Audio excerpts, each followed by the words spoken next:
What is up, everyone? Chris here, bringing you another video. Today we're going to do something a little different.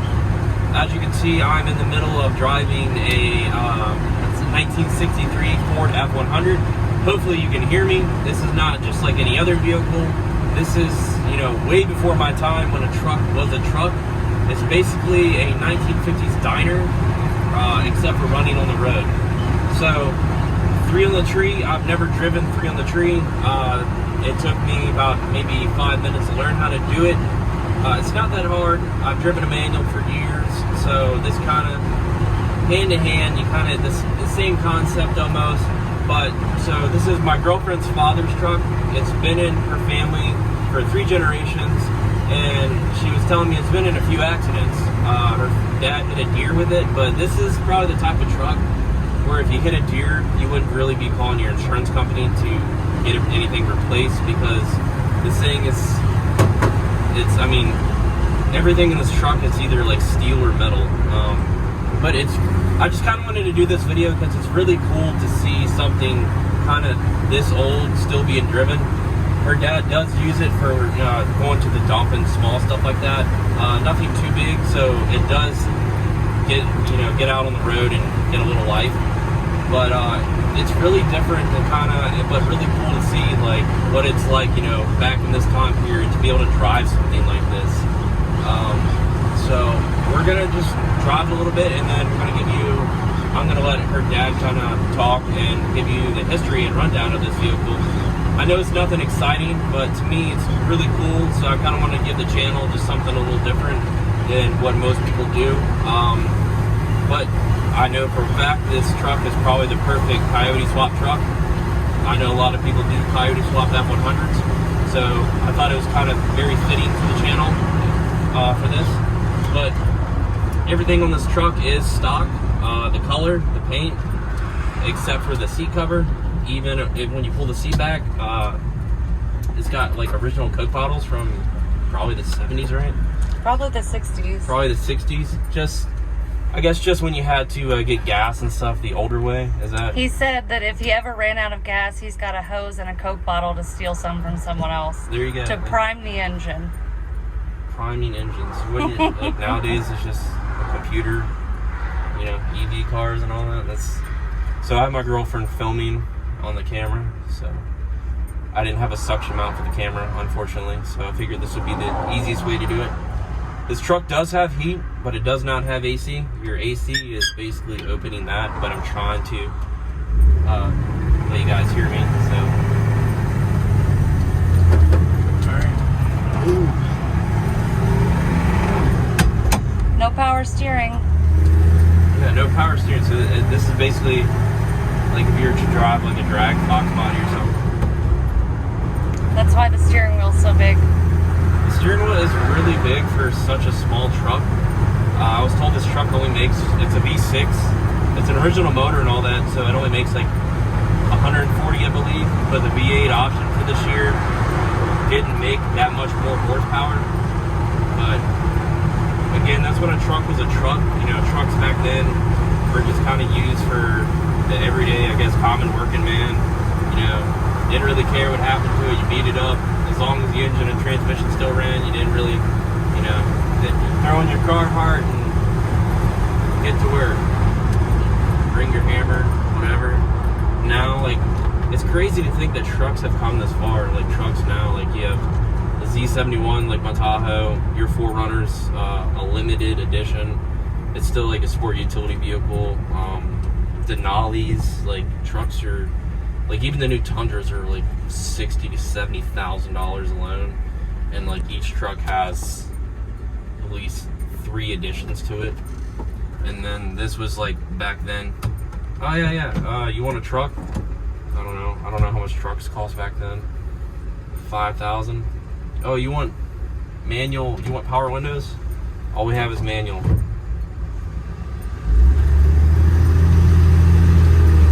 The looks that I'm getting is really funny. We drove this truck from Georgia, where it was originally purchased, where I grew up, to Virginia, and every stop along the way we got offers to buy it. at every gas station, every rest area. We trailered it back, and every single person wanted to buy it. You'll get people that like come up to you at gas stations and like want to talk to you, like Oh, so yeah. bad. I know I'm probably being an asshole right now, driving in the fast lane, but my turn is up here to where I have to bring the truck back.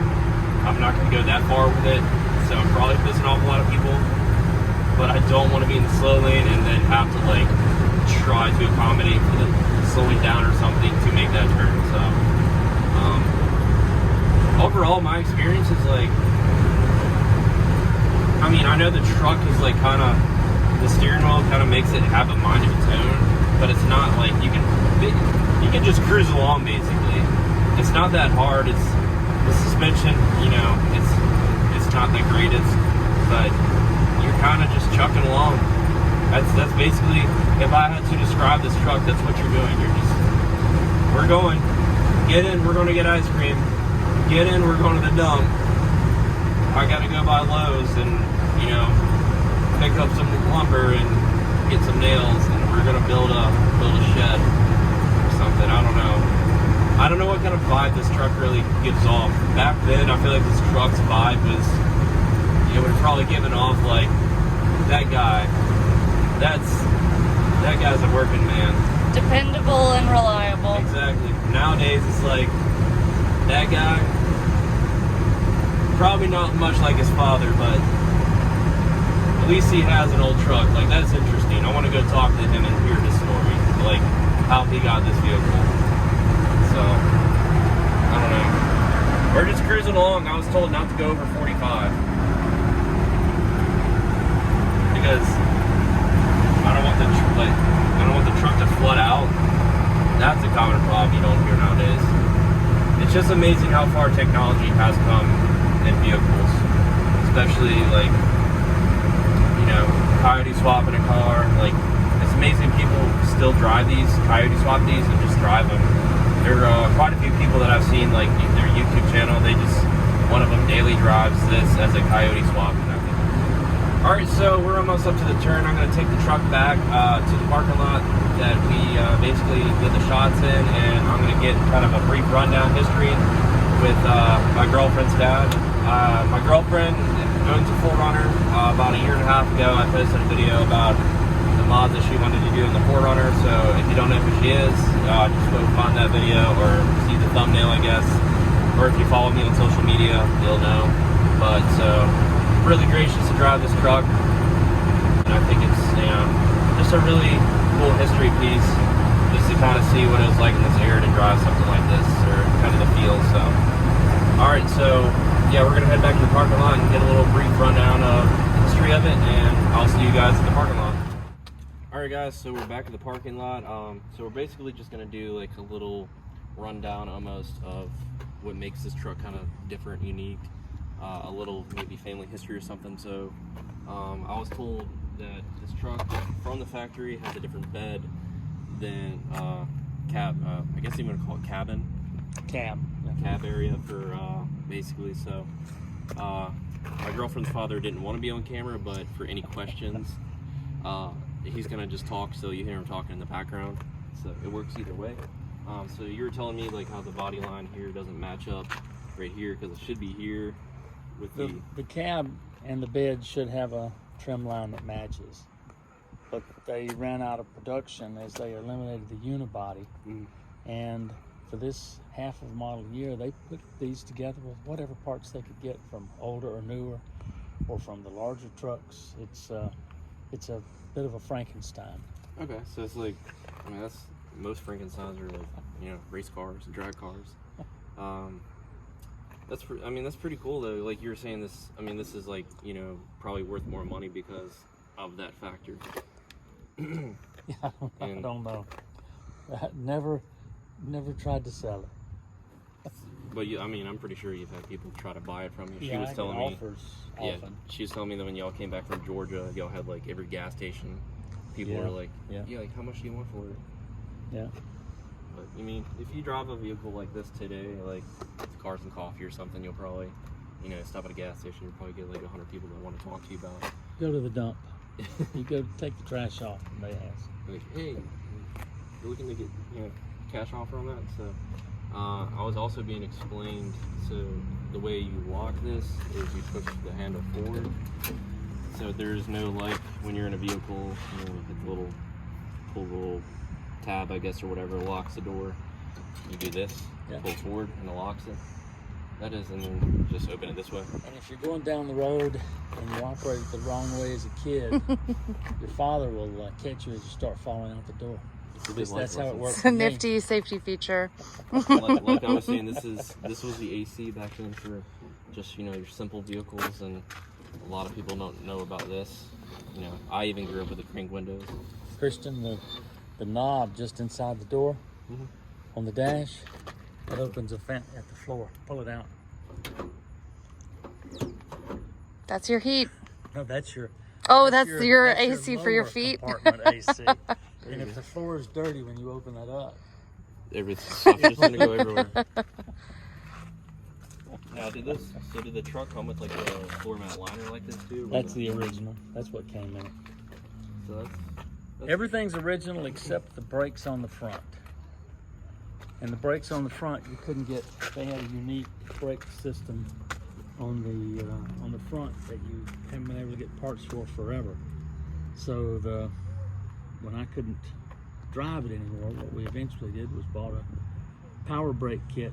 You can buy retro kits for these things. And oh yeah, like it's got power brakes on the front, and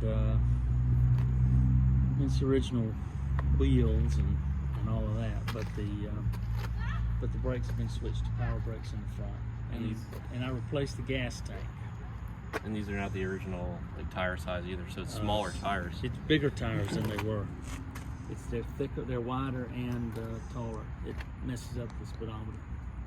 And the concept of nowadays is you want bigger wheels and bigger tires. The bigger, the better. That's kind of weird that like trucks came with smaller tires, but It'd be more expensive to put the matching. oh yeah. to put the age-appropriate tires on there now. But the other thing that I find pretty cool is your tailgate just drops differently. Just these hooks that just hold it. Yeah. Instead Yeah, of, so the handle. let's see if I can do it. Is pull that way?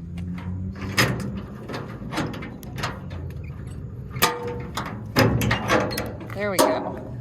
And then it does that on both sides, and then it'll drop down. And this is what retains it when you drop it down. See, this truck is so simple versus everything else nowadays. Very simple. So I think if the common theme for or vibe for this truck is just simple. You see this person back then, like in the 60s or 70s driving it. A simple person, just wants to get to A to B, get stuff done. Nowadays it's, oh, nice classic vehicle.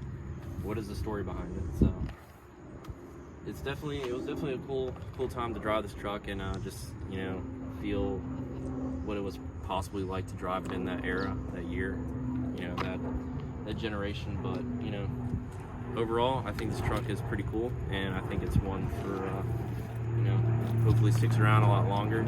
That's gonna do it for this video, guys. Appreciate you stopping by. This video is a little different than what's going on the channel, project cars and all that.